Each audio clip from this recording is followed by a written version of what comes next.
سر وينستون تشرشل لسلام زبره طواف كلا يكفال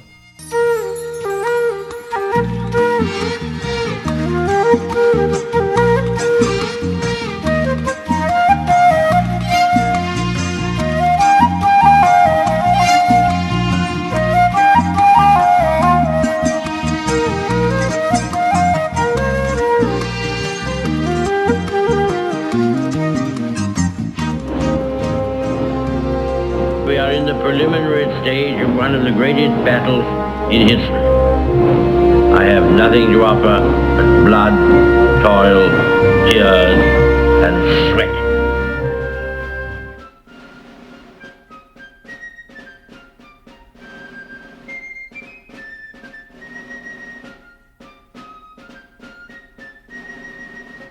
كبرات خطاتلتي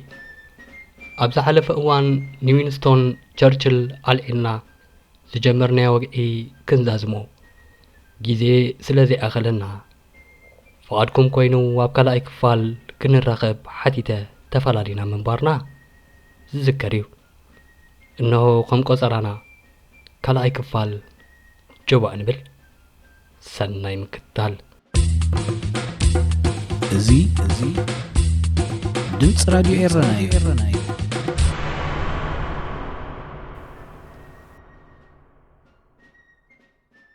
ውልቃዊ ህይወት መጀስ ብዛዕባ ታሪክ ህይወት መራሒ ሃገረ ብሪጣንያን ፖለቲካዊ ህይወቱን ብዙሕ ተጻሒፉን ተባሂሉን እዩ ግን ቸርችል ካብ ፖለቲካዊ ህይወቱ ወጻኢ ኣብ ቤቱ ከመይ ዓይነት ሰብኣይ ነይሩ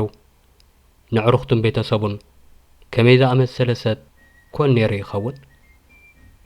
ክለመንቲን ሆዜር ንወዲ 29 ዓመት ዊንስተን ኣብ 1904 ኣብ ሓደ ሳዕስዒት ንፈለማ እዋን ክትረኽቦን ከላ ብዙሕ ኣይተመሰጠትን ምስኡ ክስዕስዕ ሓተታን ዝኾነ ዘረባ ይምልቐን ብድውል መንፈስ ስቑኢሉ ጥራይ ኣተውኪሩ ጠመታ እታ ምሸት ብኸምኡ ድሕሪ ምሕላፋ ደጊሙ ክረኽባ 4 ዓመታት ወሰደሉ ድሕሪ 4 ዓመታት ግን ኣብ ሓደ ናይ ድራር እንጉዶት ረኸባ እሞ ብዕላሉ መሰጣ እሞ ብስነ ስርዓቱ ኣድነቐቶ እሞ ንሙሉእ ህይወታ ኣብ ፍቕሪ ጣሓለት እቶም መጻምድቲ ኣብ 1908 ምስ ተመርዓዉ ን57 ዓመታት ዝቐጸለ ጽኑዕ ሓዳር መስረቱ ክሳብ ቸርችል ብሞት ዘፍለ ወላ እኳ ፖለቲካዊ ስነ ሓሳባ ካብ ናይ ሰብኣያ ዝተፈለየ እንተነበረ ወትሩ ኣብ ጎኑ ደው ኳ ምባል ግን ኣይዓገታን ኣብ ኩሉ ነገራት ተማኽሮ ክትገንሖ ትኽእልን ዝሰምዓን እንኮ ሰብውን ንሳ እያ ነይራ ክለመንቲን ሓደ እዋን ኣብ ክንዲ ቀምሽ ስረ ጌራ እንተትፍጠር ንሳ ንባዕላ ዓባይ መራሒት ሃገር ክትከውን ትኽእል ምንባራ ገለጸት ብርግጽ ሽዑ ግዜ ደቂ ኣንስትዮ ብሪጣንያ ቀምሽ እምበር ስረ ይወድያ ኣይነበራን ርእይቶ ክለመንቲን ድማ ነታ ኣብ ሕብረተሰብ ዝነበረ ጭቆናን ኣድልዎን ኣብ ልዕሊ ደቂ ኣንስትዮ ዘንጸባርቕ ኮነ ዊንስተን ብውልቀ ጠባዩ ኣዝዩ ስምዒታውን ደረቐኛን እዩ ንሰበይቱ ብዛዕባ ዝነበሮ ፍቕሪ ግን ኣዝዩ ዝኾርዓሉን ንኹሉ ዘውርየሉን እዩ ዝነበረ ሓደ እዋን ምስ ፕሬዚደንት ኣሜሪካ ሩዝቨልትን በዓልቲ ቤቱን እናዕለለ ከምዚ ኢሉ ተመክሐ ንክለመንትን ኩሉ እየ ዝነግራ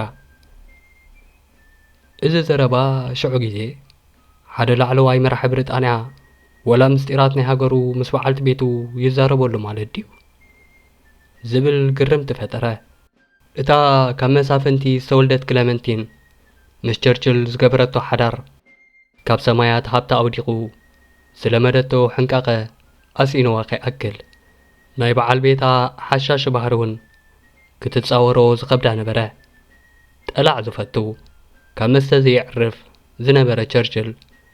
ብዙሕ እዋን ኣብ ዕዳ ይኣቱ እሞ ክለመንቲን ኣዝያ ትሓርቕ ብፍላይ ሓደ እዋን ብሰንኪ ዝባህሪኡ ኣብ ርእሱን ክትዕ ኣተው እሞ ክለመንቲን ቢያት ትልዒላ ወርወረትሉ ዊንስተን ንቑርባ ምደጠ ሓደ እዋን ንሳ ኣብ ጻዕዳ ሕርስን ከላ ንሱ ኣብ ጎና ኣብ ክንዲ ምዃን ንበይኑ ኸይዱ ኣብ ቻርትወል ዝርከብ መንበሪ ቤቶም ክገዝእ ምውዓሉ እውን ንሓዋሩ ዘቐየማ ተግባሩ ነበረ። እንተኾነ ፍቕሮም ነዚ ኩሉ ክሰግድ ዝኽእል ጽኑዕ እዩ ነይሩ። እንዳ ቸርችል 5 ውሉዳት ክፈርዩ ከለዉ ሓንቲ ጓሎም ማሪጎልድ ግን ሎሚ ብቐሊል ክፍወስ ይኽእል ብዝነበረ ሕማም ሰፕቲሲሚያ ማለት ረኽሲ ደም ኣብ 2 ዓመትን መንፈቓን ሞተት። ቸርችል ዋላ እኳ ብሰንኪ ስርሑ ብዙሕ እዋን ካብ ቤቱ ሪሒቑ ከሕልፎ ይግደድ እንተነበረ ኣዝዩ ንፉዕ ኣቦ ምንባሩ ይንገረሉ። ስድርኡ ኣብ ልዕሊኡ ዝፈጸሞ ንውልድካ ናይ ዘይምሕብሓብን መቕራብን በደል ኣብ ደቁ ንኸይድገም ብዝተኻእሎ መጠን ንደቁ ብዙሕ ግዜን ሕንቃቐን ክህቦም ፈተነ። ንደቁ ዝተፈላለዩ መጻወቲታት ባዕሉ ይሰርሓሎም ነበረ። ቸርችል ነቲ ዝነብረሉ ገዛ ኣብ ውሽጢ 40 ዓመት ባዕሉ እናነደቐን እናፍረሰን ኣዝዩ እጹብ ድንቂ ከም ዝኸውን ገይሩ መሓየሾ። ንሱ ኣዝዩ ኢደ ስራሓ ዝፈቱ ኣዝዩ ንፉዕ ነዳቂ ነይሩ። ስድራ ቸርችል ኣብ እንስሳታት ብዘለዎም ፍቕሪ እውን ሉልያት እዮም። ገዝኡ መካነ እንስሳ ክሳብ ዝመስል እንስሳታት ምእካብን ምሕብሓብን ይፈቱ ነበረ። ወዲ 14 ዓመት እንከሎ ዶዶ ዝተባህለ ከልቡ ንምግዛእ ብሽክለትኡ ክሳብ ዝሸይጥ ኮነ። ምስ ዓበይ እውን ኣብ ቤቱ ብዙሓት ኣኽላባት፣ ደማሙ፣ ኣባጊዕ፣ ሓሰማታት፣ ኣፍራስ፣ ጽምብላሊዕ፣ ዓሳታት፣ ማይ ደርሆ፣ ወረቅ፣ ሓደ እዋንሲ ፓፓጋሎ ከይተረፈ ነበሮ። ገለ ሓሜቲ ከም ዝብልዎ ቸርችል ነዚ ፓፓጋሎ ንሂትለርን ናዝን ምጽራፍ ኣልሚድዎ ምንባሩ እዩ ዝንገር። ቸርችል ካብ ፖለቲካን መድሓን ሃገሩን ካብ ክለመንቲንን እቶም እንስሳታትን ግዜ ክተርፎም ከሎ ምቕባእ፣ ምጽሓፍ፣ ኣብ ገዝኡ ምንዳቕ፣ ጠላዕ ምጽዋትን ምስ ብጸቱ ናብ ዝተፈላለዩ ቦታታት ምዝዋርን ይፈቱ ነበረ። እተን ናይ ጸላም ሰዓታት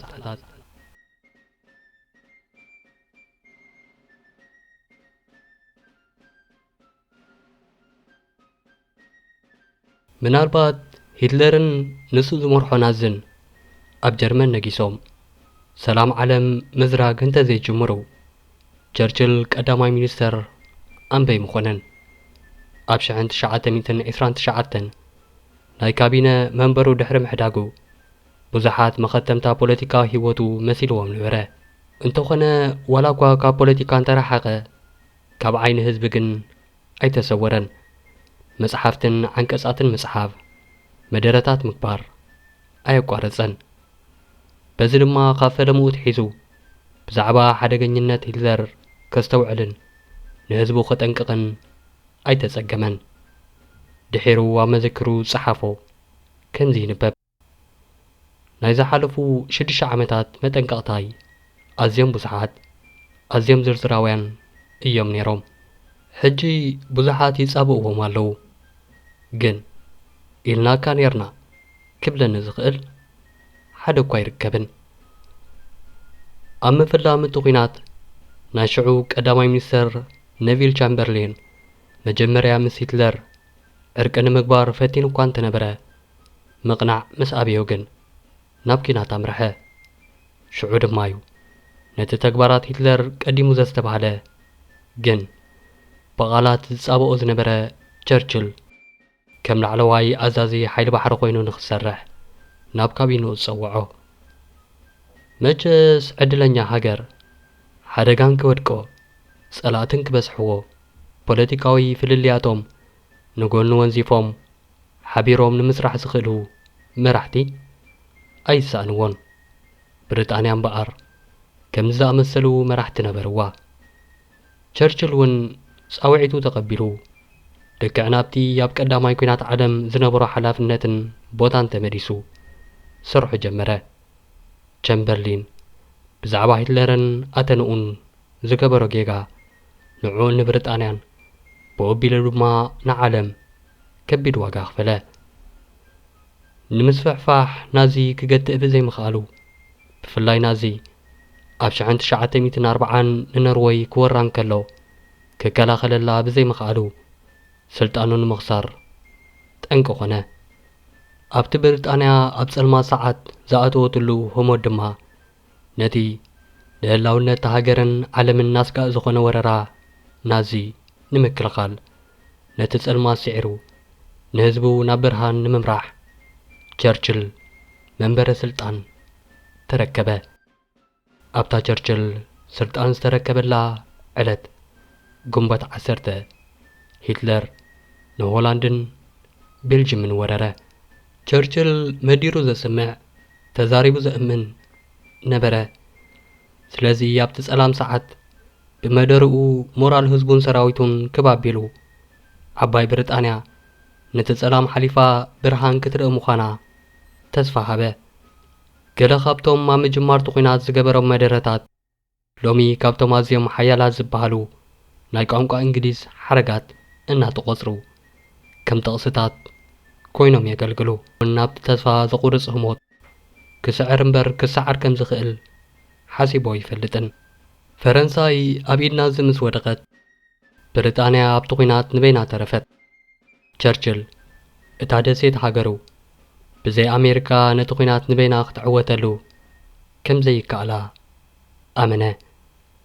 ካብኡ ሓሊፉ ኣብቲ ጸላም ሰዓት ኣይኮነን ሓገዝ ፈተውቱ ሓገዝ ጸላእቱ እውን እንተኾነ ዝደልየሉ ጊዜ ኾነ ሂትለር ንሩስያ ድሕሪ ምውራሩ ቸርችል ከም ሰናይ ዕድል ገይሩ ቆጸሮ ስለዚ ምስቲ ኮሚኒስት እናበለ ጸርፎ ዝነበረ ስታሊን ሓቢሩ ንናዚ ክስዕረሉ ዝኽእል ሽርክነት ወጠነ ብሪጣንያ ብዝከኣላ ኩሉ ንስታሊን ምሕጋዝ ጀመረት ግን ኣብ ልዕሊ ኮሚኒዝምን ስታሊንን ዝነበሮ ጥርጣረን ጽልእን እውን ኣይሓበአን ከም ዝበለ ኣብ ዝሓለፉ 25 ዓመታት ልዕለይ ብዘይምቁራጽ ንኮሚኒዝም ዝተቃወመ የለን ብዛዕባኡ ካብ ዝበልክዎ ቃላት ምንም ዝቕይሮ ይብለይን እዚ ኩሉ ግን ኣብ ቅድሚዚ ዘጋጥመና ዘሎ ዕንቅፋት ሃሲሱ ክርሳዕ ግድን ይኸውን ሕሉፍ ምስ ኩሉ ገበናቱ ስሕተታቱ ትራጀዲኡ በሪሩ ይጠፍእ ስለዚ ናይ ሩሳውያን ሓደጋ ናትና ሓደጋ እዩ ናይ ሕቡራት መንግስታት ኣሜሪካ ሓደጋ እውን እዩ ልክዕ ከምቲ ጉዳይ ናይ ሓደ ምእንተ መረበቱን ቤቱን ዝቃለስ ሩሳዊ ጉዳይ ናይ መላእ ነፃ ህዝብታትን ሰባትን ኣብ ነፍሲ ወከፍ ኩርናዕ ዝዓለም ዝኾነ እቲ ናይ ሰለስተ ዓበይቲ መራሕቲ ዝተባሃለሉ ልፍንቲ ንኽፍጠር ቸርችል ምስ ፕሬዚደንት ኣሜሪካ ፍራንክሊን ሩዝቨልት ዕርክነት ክፈጥር ነበሮ ነዚ ገይሩ ነታ ዓለም ሙሉእ እናተዋድአ ሕጹብ ኢደይ ከም ጲላጦስ ኢላ ክትዕዘብ ዝኸረመት ሕቡራት መንግስታት ኣሜሪካ ኣብ ጎኑ ኮይና ኩናት ንኽስለፍ ንኽገብር ኣብ መንጎቱ ኩናት ናብ ሕቡራት መንግስታት ኣሜሪካ ከደ ዝዓደሞ ዘይብሉ ባዕሉ ዕድም ኮይኑ ድማ ድሕርቲ ሕቡራት መንግስታት ብጃፓን ዝተጠቃዓትሉ ናይ ፐርል ሃርበር ፍጻመ ኣብ 2 ሰሙኑ ናብ ዋይት ሃውስ ደበኽ በለ ኣብ ኣሜሪካ ን3 ሳምንታት ተቐሚጡ ክሪስማስ ሓሊፉ ከምቲ በዓልቲ ቤት ፕሬዚደንት ኣሜሪካ ኢሌኖር ሩዝቨልት ዝበለቶ ክሳብ ዝምኖ ቀነየ እንተኾነ ትጻንሖቱ ኣዝዩ ኣገዳሲ መንባሩ መስከረ ሓገዝ ኣሜሪካ ጥራይ ዘይኮነ ሽርክነት ክልቲአን ሃገራትን መንግስታትን እውን ክጣናኸራ ኸኣለ እቶም ክልተ መራሕቲ ቀትሪ ከውግዑን ክዘናግዑን ለይቲ ድማ ንናዚ ክስዕርሉ ዝኽእሉ ናይ ኩናት ውጥናትን ቅድታትን ከውፅእ ቀነዩ ቸርችል ናብ ብሪጣንያ ድሕሪ ምምላሱ ሓድሽ ዓርኩ ፕሬዚደንት ፍራንክሊን ሩዝቨልት ኣዝዩ ናፈቆ ፕሬዚደንት ሩዝቨልት ኣብ ሓደ ካብ ደብዳቤታቱ ድማ ከም ዝኽብል ጸሓፈሉ ምሳኻ ኣብ ሓደ ዕቁድ ኣብ ሓደ ዘመን ምህላውን መንባርን ኣዝዩ ባህ ዘብል እዩ ኣሜሪካውያን ናብ ኩናት ምስ ምእታዎም ሩስያውያን እውን ኣብ ጎኒ ልፍንቲ ኮይኖም ክቃለሱ ምስ ምጅማሮም ሓይልታት ሂትለር ክሰዓሩ ጀመሩ ኣብ 8 ግንቦት 1945 ናዚ ጀርመን ብወግዒ ተሰዕረ 3 ኣዋርሕ ድሒሩ ጃፓን እውን ኢዳ ሃበት እሞ እቲ ኣሰቃቂ ካልኣይ ኩናት ዓለም ብኡ ኣብቅዐ እቲ ዘገርም ነገር እቲ ህቡብ ቀዳማይ ሚኒስተር ቸርችል እቲ ንብሪጣንያን ዓለምን ካብ ጥፍኣት ዘድሓነ ቸርችል ኣብቲ ዓመትቲ ኣብ ዝተገብረ ምርጫ ተወዳዲሩ ስለ ዝተሸነፈ ካብ ስልጣን ክወርድ ምግዳዱ እዩ ነይሩ ንሱ እውን ስልጣን ብሓይሊ ክጭብጥ ኣይበለን ከም መራሕቲ ኣፍሪቃ ስልጣን ንምንዋሕ ህዝቡ ንምትላል ሽጣራታት ኣይመሃዘን ከምቲ ልምዲ ምዕራፍ ተዘይመሪፅኩም ንደኣ ይለቅቕ ኢሉ ስልጣኑ ለቀቐ ዴሞክራሲ ክብልዎ መቸም መወዳእታ ድሕሪ እቲ ኩናት እውን እንተኾነ ቸርችል ናይ ዓለም ጉዳያት ካብ ምፅላው ኣይዓረፈን ኣንጻር ምስፋሕፋሕ ኮሚኒዝም ሶቪየት ሕብረትን ብዙሕ መደረታትን መጠንቀቕታታትን ሃበ እቲ ሓፂናዊ መጋረጃ ክብል ዝገለጾ ፍልልያት ዝሑል ኩናት ድሒሩ ብመንደቕ በርሊን ክውን ኮይኑስ ክሳብ ሎሚ ከም ቅያር መግለጺ ዝሑል ኩናት ኮይኑ ይዝከር ነቲ ድሒሩ ኤሮጳዊ ሕብረት ክፍጠር ጠንቂ ዝኾነ ናይ መጀመርያ ውዕል ኤሮጳዊ ማሕበረሰብ ሓፂንን ከሰልን ብምቅዋም እውን ይፍለጥ እቲ ማሕበር ሃገራት ኤሮጳ ሓፂንን ከሰልን ንምፍራይ ኣብ ክንዲ ዝወዳደራ ሓቢረን ክሰርሓ ዝእምም ይምበር እምበር ቸርችል ግን ንቁጠባዊ ልዕላውነት ዓባይ ብሪጣንያ ዝጻረር ስነ ሓሳብ ገይሩ ይወስዶ ነበረ ኣብ 1951 ከም ብሓድሽ ተመሪጹ ንሓፂር ግዜ ከም ቀዳማይ ሚኒስተር ብምዃን ኣገልገለ ኣብ 80 ዓመቱ ካብ ዳግማይ ናይ ቀዳማይ ሚኒስተርነት ስርሑ ክሰናበት እንከሎ ኩነታት ጥዕንኡ ኣዝዩ ከንቆልቁል ጀመረ ቸርችል ኣብ ታሪኽ ስሙ ንኽጽሕፍ ዝገበሮ ጻዕሪ ብፖለቲካዊ ተጋደሉኡን ስልጣኑን ብህቡብ ዝንኡን ጅግንነቱን ጥራይ ዘይኮነ ታሪኽ ህይወቱ ብገዛ ርእሱ ብምጽሓፍ እውን ንዘመናት ስሙ ኣብ ገጻት ታሪኽ ንምቕማጥ ተገሀ እዚ ድማ እዩ ስሙ ዝበዝሕ ግዜ በቲ ንሱ ዝጸሓፎ ሰናይ መወከሲታትን እወንታዊ ዛዕባታትን ክለዓል ጽልዋ ዘሕደረ ተቃወምቲ ግን ቸርችል ጅግና ዳ ኣይኹን እምበር ዓለተኛ ነይሩ ብፍላይ ኣብ መሰል ጸለምቲ ኣሜሪካውያን ኣብ መሰል ኣፓርታይድ ደቡብ ኣፍሪቃ ኣብ መሰል ናጽነት ጸለምቲ ህዝብታት ከምኡውን ኣብ መሰል ናጽነት ብሪጣንያ ዝተኸተለው ኣካይዳ እንዳልዓሉ ዓለተኛን እምበራጠራዊን ምንባሩ ይዝክሩ ንሱ ግን እዝን ዝኸምዝን ቀዲሙ ከም ዝተረድአ ንነብሱ ብጽቡቕ መንገዲ ጥራይ ዝርኢ መጽሓፍቲ ጽሒፉ እዩ ድሕሪ ምዝዛም ካልኣይ ኩናት ዓለም ቸርችል ንዝርዝር ብሉጽ መሸጣ መጽሓፍቲ ዝባሓተ ካልኣይ ኩናት ዓለም ዘርእስቱ ተኸታታሊ ቅጽታት ዘለዎ ዓብን ዝርዝራውን መጽሓፍ ብምሕታም ኣብ 1953 ተዓዋቲ ሽልማት ኖቤል ስነ ጽሑፍ ክኸውን እውን በቕዐ ኣብታ ዓመት ብንግስቲ ኤልሳቤጥ እቲ ክቡር ስልማት ፈረሰኛ ወይ ናይት እውን ተቐብአ ኣብ 1965 ብዘጋጠሞ ወቕዕ ልቢ ድሕሪ ናይ 2 ሳምንታት ሕክምናዊ ክንክን ቸርችል ካብዚ ዓለም ተሰናበተ ዓለም ብስምባደ ዝቆመት መሰለት ብዙሓት ጋዜጠኛታትን ጸሓፍትን መወዳእታ ዘመን ወይ The End of an Era ብምባል ንዕልፈቱ ገለጽዎ ክቡራት ተኸታተልቲ ንኽልተ ክፋላት ዝቐጸለ ታሪኽ ህይወት ቸርችል ኣብዚ ብቅዒሎ ኣዳላውን ኣቕራብን እዚ መደብ ኣስመሮም ሃይለ እየ ነይረ ንዝተረፉ መደባት ሬድዮ ኤረና ሰናይ ምክትታል ይምነየልኩም ሻሎም